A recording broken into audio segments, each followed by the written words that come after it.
Le marché action américain est-il à nouveau trop cher? Alors que le S&P 500 est autour de son record historique. Et quid des stars de l'intelligence artificielle sur le marché action? Et de manière générale, y a-t-il encore des actions et au sein de quels secteurs qui sont bon marché? Point complet sur la valorisation du S&P 500.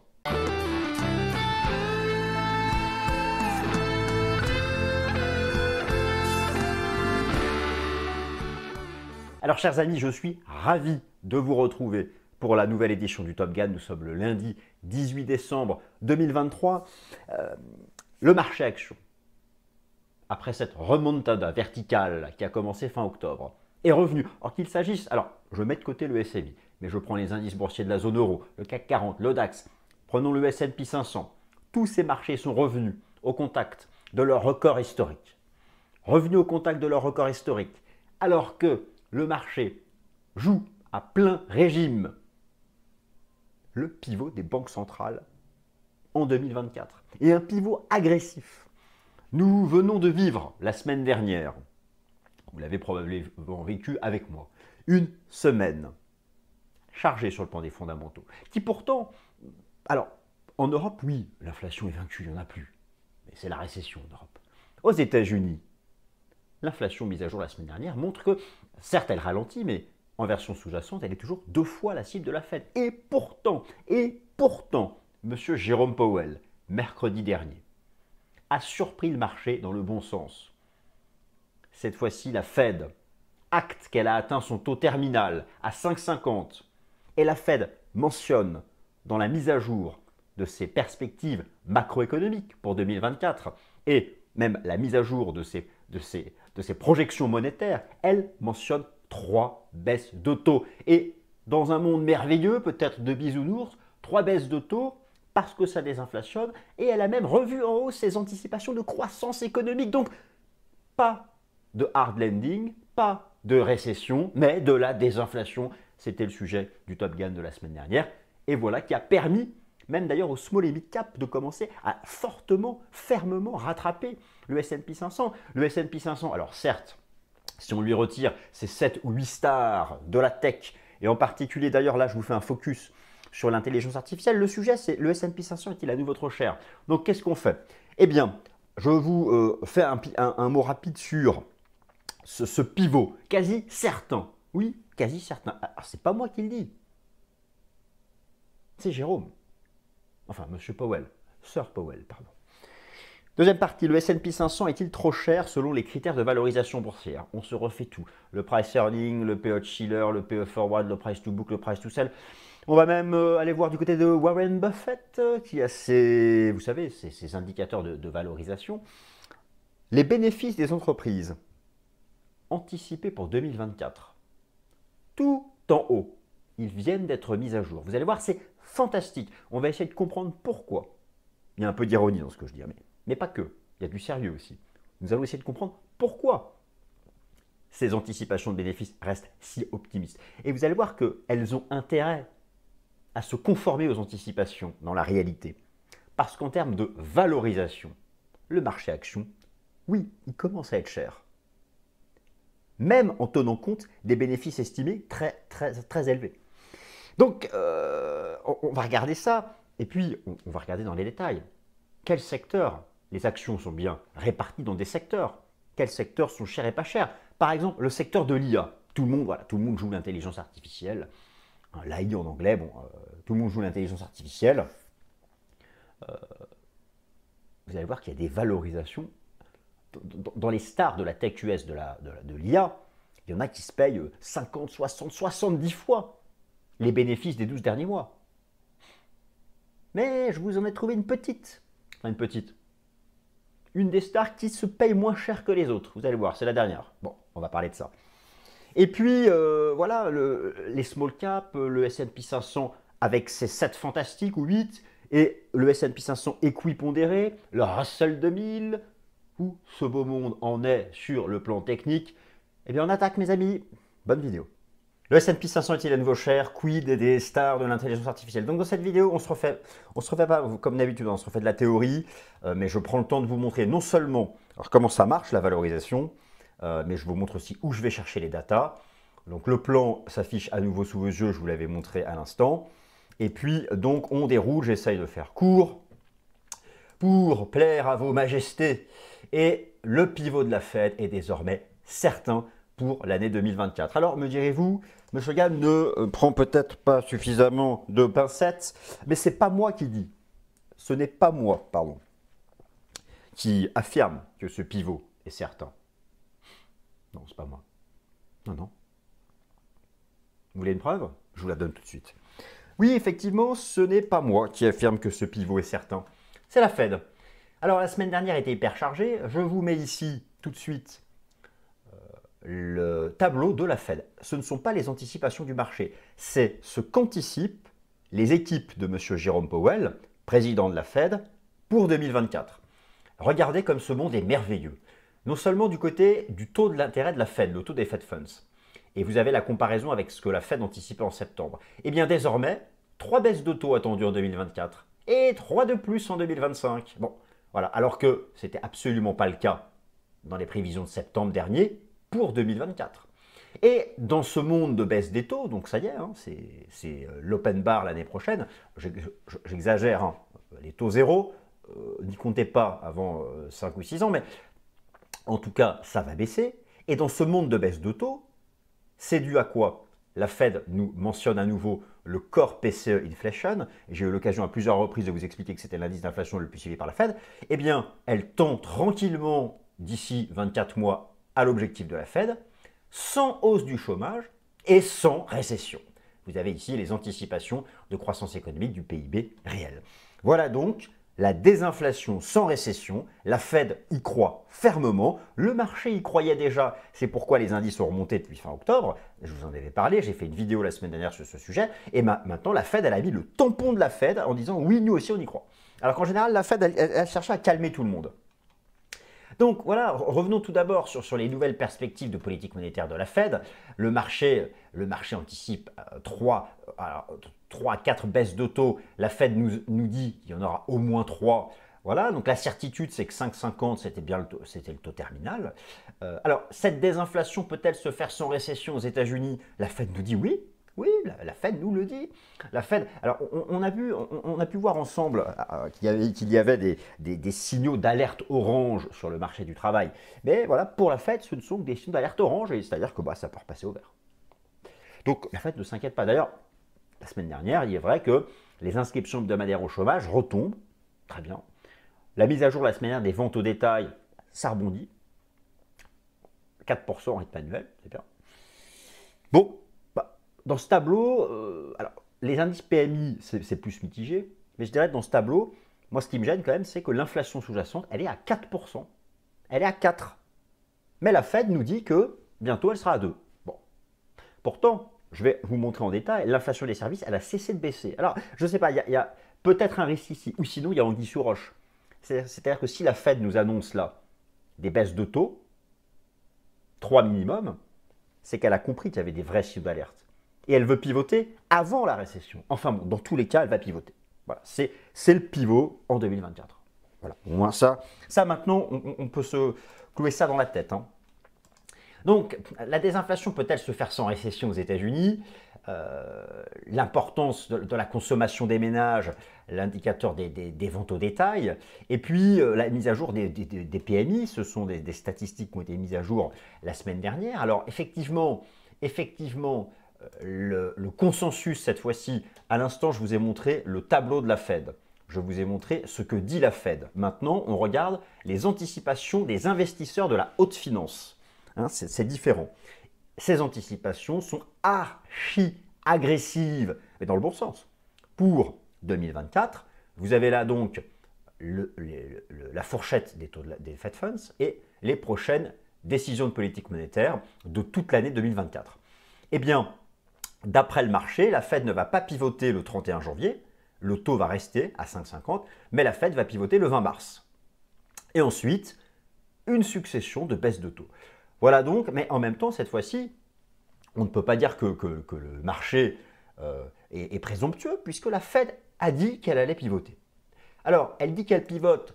Moi, je suis prudent, encore une fois, parce que je regarde les composantes de l'inflation Je vous mets tout d'abord l'inflation nominale.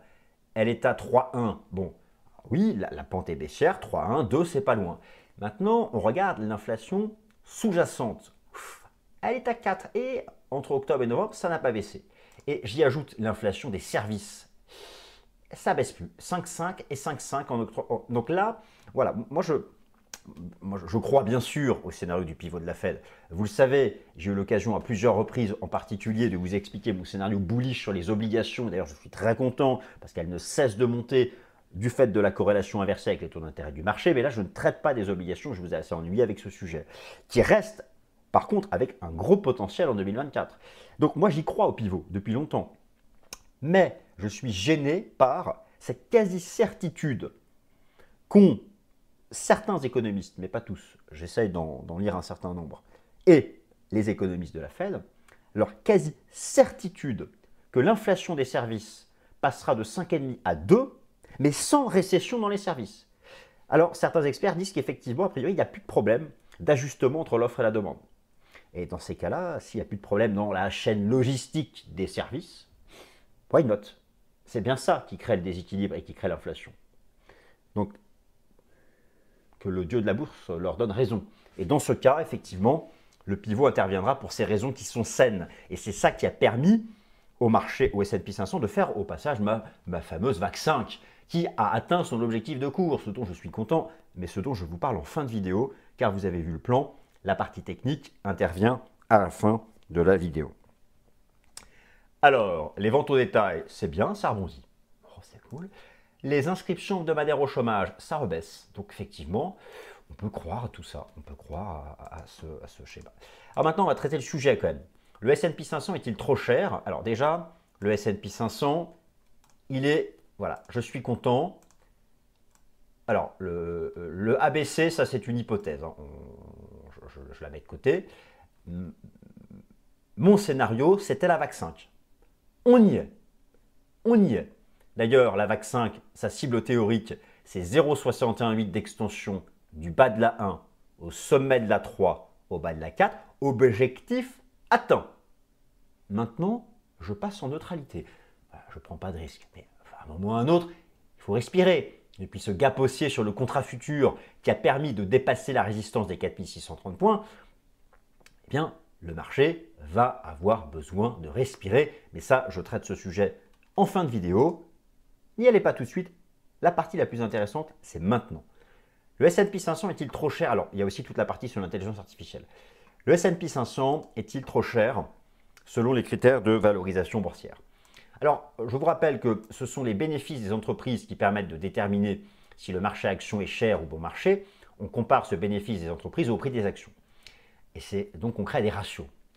Certains ratios de valorisation boursière utilisent les bénéfices passés, d'autres les bénéfices futurs anticipés. Voilà. Alors, la méthodologie, c'est quoi? Je vais prendre un certain nombre de ratios de valorisation. Je vais comparer la valeur actuelle de ces ratios de valorisation avec la moyenne depuis 5 ans, avec la moyenne depuis 10 ans. Et pour chacune de ces moyennes, je ferai plus 1 écart type, moins 1 écart type. Je vous dis tout de suite, on regarde les 7.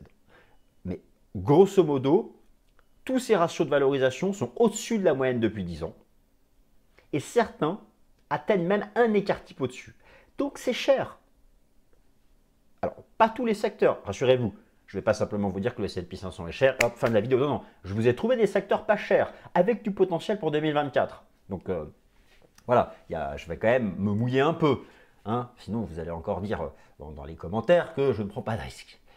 Bon, alors, donc ça c'est la méthodologie. Maintenant, voilà ceux que nous allons regarder. Je vous les affiche ici, le PE standard, TTM, le PE forward à 12 mois, le PE Schiller, le price to book, le price to sell, ce qui pour moi est sous-estimé, qui est à suivre. Le total market cap sur le PIB, donc c'est le Warren Buffett Indicator. On commence par lui. Le Warren Buffett Indicator, vous l'avez ici. Alors, dans sa version total market cap sur le PIB et total market cap sur PIB plus les assets de la Fed. Total market cap sur le PIB est à 166%. Total market cap sur le PIB plus le total du bilan de la Fed, 130%. Et alors, si on prend avec le bilan de la Fed, on est modestement surévalué. Par contre, total market cap sur le PEB américain, significantly overvalued. Donc, Warren Buffett nous dit que là, c'est une bulle. Mais ce n'est que Warren Buffett. Regardons maintenant les autres ratios de valorisation et faisons le travail dont je viens de vous parler. Tout d'abord, le price earning classique qui compare le prix du marché au bénéfice des 12 derniers mois et depuis 10 ans. Depuis 10 ans, nous sommes donc, le PE est à 25,65. Ici, c'est la moyenne. Là, c'est plus un écart type. Et là, c'est moins un écart type. Alors, d'ailleurs, regardez comme c'est passionnant. Hein. Le point bas d'octobre 2022, donc le point bas du S&P 500 ici, c'était pile poil quand on était sur moins un écart type. Et bien là, nous sommes à 25,65. On a rebondi récemment sur la moyenne et on file à un écart type. Il y aura donc, je pense, un risque de vraie prise de bénéfice lorsqu'on sera à plus 1 écart type. Mais on est au-dessus de la moyenne, donc c'est relativement cher. Maintenant, si on regarde le PE de Shiller depuis 10 ans, qui compare le prix du marché avec la moyenne des bénéfices des 10 dernières années, et pas seulement les 12 derniers mois glissants, eh bien, là aussi, on est au-dessus de la moyenne, mais on n'est pas encore à 1 écart type. Donc c'est relativement cher, mais ce n'est pas non plus ultra surévalué, comme le dit Warren Buffett, par exemple. Maintenant, regardons le price to book. Alors là, alerte rouge. Alerte rouge. Le marché est largement suracheté selon le price to book, qui compare le prix du marché au bilan des entreprises. Alors, à l'actif des entreprises, en fait, c'est l'actif net. C'est-à-dire ce que détient vraiment l'entreprise. On lui enlève les dettes. Et ça se paye 4,43 fois. Donc là, on est... Alors, le point bas d'octobre 2022 s'était fait lorsqu'on s'approchait de la moyenne depuis 10 ans. Là, on a à nouveau dépassé un écart type. Ça commence à ressembler un peu à la bulle de fin 2021. Bon. Maintenant, le price to sales. Celui-là, je l'adore parce que les bénéfices, on peut toujours gruger, on peut toujours trouver des choses comptables pour arriver à un bénéfice. Les ventes, le chiffre d'affaires, ça ne ment pas. Et regardez comme c'est passionnant. Le point bas d'octobre 2022 avait été fait à la moyenne des 10 dernières années du price to sales, donc le prix du marché par rapport au chiffre d'affaires des entreprises. Et là, attention, on atteint un écart type au-dessus à 2,55. Attention donc, attention. Maintenant, alors les rendements des bénéfices, on est à 4,10. On est à 4,10 alors que le taux obligataire américain à 10 ans, lui, est à 3,96. Donc oui, là, ça redonne un peu d'attrait pour les actions. Mais là, il n'y a pas de... Je dirais que c'était plus un rapport entre les obligations et les obligations et le marché action. Donc, au final, ce que l'on peut dire, c'est que globalement, le S&P 500 étant revenu au contact de son record historique, il est partout valorisé au-dessus de la moyenne depuis 10 ans. Certains, Warren Buffett, nous disent que c'est complètement une bulle. Bon, ça fait longtemps qu'il le dit en même temps. Bon. Et le price to sales tire une alerte rouge. Tout ça pour dire que le marché là peut sembler cher. Donc il est primordial que les bénéfices anticipés, qui sont eux très élevés, se réalisent. Parce que ce que j'essaie de vous dire là, c'est que au stade actuel, avec les bénéfices de maintenant, le marché est déjà cher. Et d'ailleurs, on n'a pas regardé le PE forward. Vous voulez qu'on le regarde? On compare le prix du marché par rapport aux bénéfices futurs. Lui, ce sera le juge de paix. Si lui n'est pas cher et qu'en plus les bénéfices futurs se réalisent, là, très bien. On pourra aller à 5000 points sur le SP500. Si par contre, le PE forward est déjà cher, alors qu'on compare à des bénéfices qui sont eux attendus tout en haut, là, il n'y a vraiment pas le droit à l'erreur sur les bénéfices futurs. Donc, je vous laisse découvrir tout de suite le PE forward pour le S&P 500. Tatin, il est là, le PE forward. Eh bien, alors attention, vous avez un PE forward qui est à 19. Vous avez en vert la moyenne depuis 5 ans et en bleu la moyenne depuis 10 ans. Nous sommes au-dessus de la moyenne depuis 10 ans et nous sommes égal à la moyenne depuis 5 ans. Sauf que la moyenne depuis 5 ans, je ne l'aime pas parce qu'elle est vraiment biaisée par ce qui s'est passé au niveau de la crise sanitaire. Donc moi, je continue de raisonner sur 10 ans, c'est ce que je viens de faire, et on est quand même nettement au-dessus de la moyenne depuis 10 ans. Donc, même le PE forward est cher, alors qu'il compare le prix du marché à des bénéfices futurs eux-mêmes qu'on peut juger trop optimistes. Tout ça pour dire que il n'y a vraiment pas le droit à l'erreur. Déjà, pour se maintenir à 4800 points, il faut vraiment pas décevoir sur les tout prochains bénéfices. En tout cas, voilà, ça c'est un objectif technique atteint. Donc, mais la partie technique, je l'aborde tout à l'heure. Alors, bénéfices et chiffre d'affaires des entreprises en 2024, la clé de la tendance du marché action. Regardez ce graphique, il est passionnant. Vous avez ici les anticipations de bénéfices au début de chaque année. C'est l'histogramme rayé. Et vous avez en histogramme plein les bénéfices vraiment réalisés à la fin d'année. La tendance est globalement la même, mais assez souvent, les bénéfices réalisés en fin d'année sont inférieurs aux bénéfices anticipés en début d'année. Ce fut le cas en 2012, en 2013, en 2014, en 2015, en 2016, bon, quasiment tout le temps. Alors, surtout, d'ailleurs, c'est surtout le cas au moment de la crise sanitaire, et c'est même le cas les 2 dernières années. Et là, regardez, cet arbre énorme, ce sont les anticipations de bénéfices pour 2024, complètement perchées. Et ce que j'essaye de vous expliquer, c'est que ces anticipations de bénéfices pour 2024 sont complètement perchées, alors que le PE Forward est déjà au-dessus de sa moyenne des 10 dernières années. Donc, pour que le S&P 500 se maintienne au niveau actuel, on est quasiment obligé d'avoir raison sur les bénéfices futurs. Alors que historiquement, lorsqu'on compare en rouge les bénéfices anticipés et en bleu ce qui s'est vraiment passé, c'était souvent trop optimiste. Donc moi je dis, c'est là, ça va dans le sens d'un marché action, je trouve, qui est globalement cher, trop cher. Par contre, le marché action, ce n'est pas un indice boursier, c'est plein d'actions, c'est une quantité de secteurs. Et heureusement qu'on va pouvoir trouver des actions et des secteurs, ça vaut encore la peine de les jouer. Et c'est pareil, vous prenez l'intelligence artificielle qui a des perspectives de bénéfices incroyables, je vais vous montrer ça dans un instant par secteur, les anticipations de bénéfices. Oui, bien sûr, on s'en fout qu'une star de l'intelligence artificielle soit chère, on s'en fout. C'est eux qui font de pognon, c'est eux qui font du cash. Alors, maintenant, il faut choisir la bonne. J'en ai trouvé une qui est moins chère que les autres. Bon, c'est ce que je vais essayer de vous indiquer dans la suite de la vidéo. Donc le S&P 500 se paye 19 fois les bénéfices anticipés pour l'année 2024, ce qui est dans la moyenne des 5 dernières années, mais au-dessus de la moyenne des 10 dernières années. Dans le passé, les profits prospectifs étaient supérieurs aux profits effectivement réalisés à leur prudence. Alors pourquoi un tel optimisme pour 2024 ? Certains mettent en avant les stars de l'intelligence artificielle, d'autres le pivot de la Fed. Ça, le pivot de la Fed qui est quasi certain, je vous en ai parlé en début de vidéo. Quels sont les secteurs du S&P 500 qui sont encore bon marché et avec une bonne perspective de profit en 2024 ? Alors là, j'ai voulu faire quelque chose d'intéressant. J'ai voulu croiser à la fois les anticipations de bénéfices par secteur. Donc vous avez les 11 secteurs au sein desquels sont rassemblées les 500 actions du S&P 500. Et vous avez donc, pour les valoriser, le PE chiller et le PE régulier.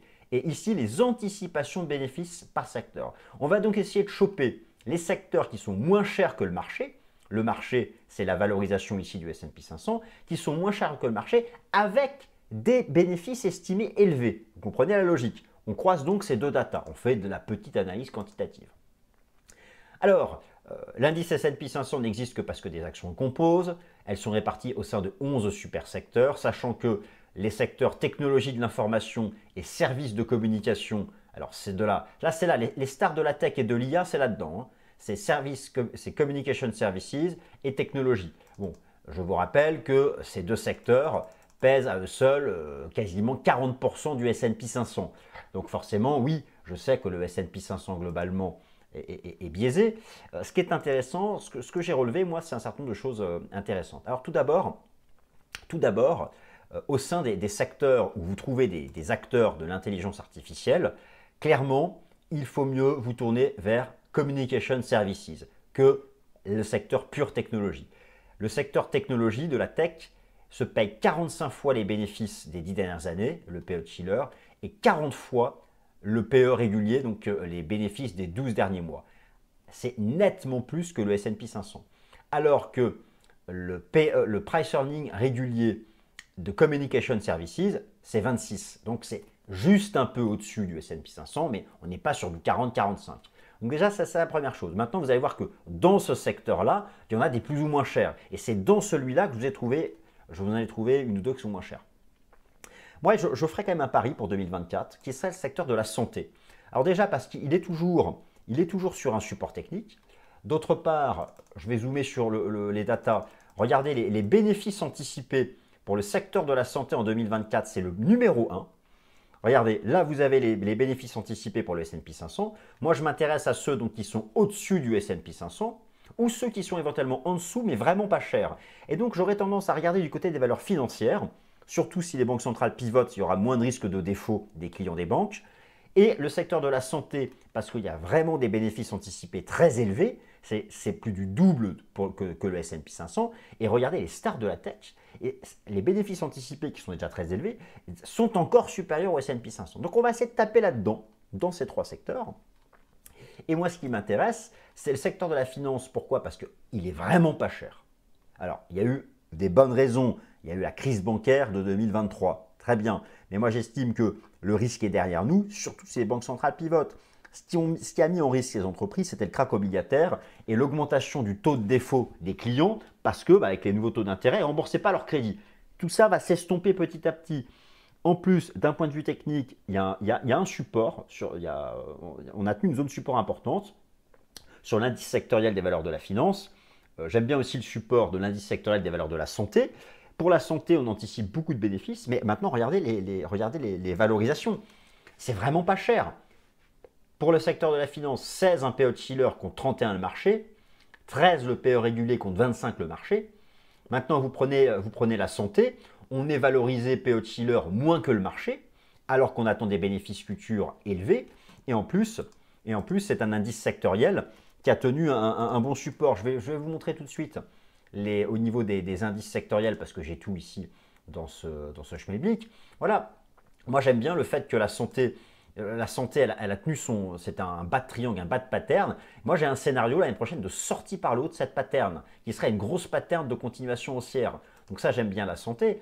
Maintenant, si vous regardez, alors les stars de la tech, ok, les stars de la tech, le marché est sur un nouveau record historique, mais bon, eu égard au fait qu'il y a des bénéfices, que les anticipations sont bonnes pour l'année prochaine, je pense qu'il faut toujours être exposé aux stars de la tech. Les valeurs de l'intelligence artificielle, elles sont ici, dans ce secteur, Information Technology, et elles sont dans Communication Services. Elles sont dans Communication Services. Où est-ce qu'il se cache mon Communication Services? Voilà.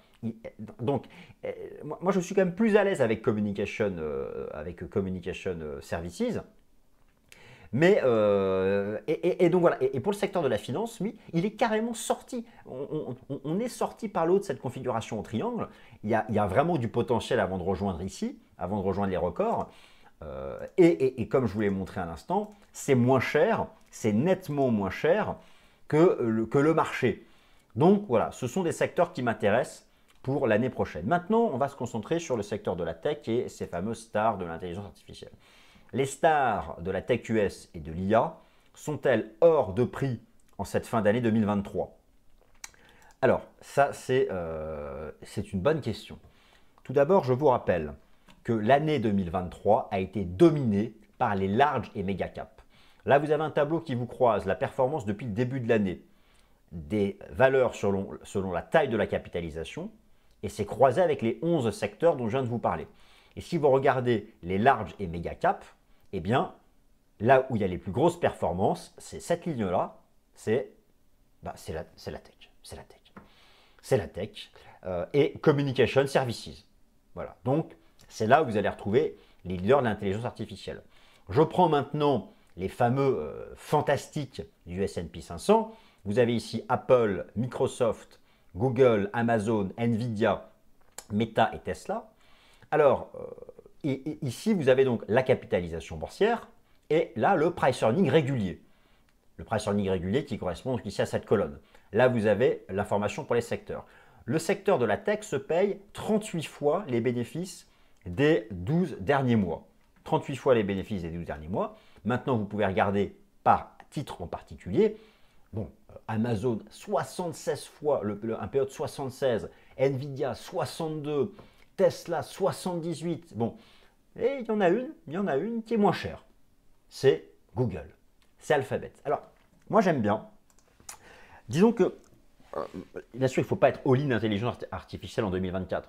Moi, c'est pour ça que je vous propose de vous exposer au secteur de la santé dans son aspect défensif avec des bénéfices futurs anticipés forts et pas trop chers. Le secteur de la finance parce qu'il est vraiment pas cher et je pense qu'il va profiter du pivot des banques centrales. Il faut rester exposé à l'IA, même s'il ne faut pas mettre tous ses œufs dans le même panier. Et au sein de l'IA, eh bien, j'aime bien Google.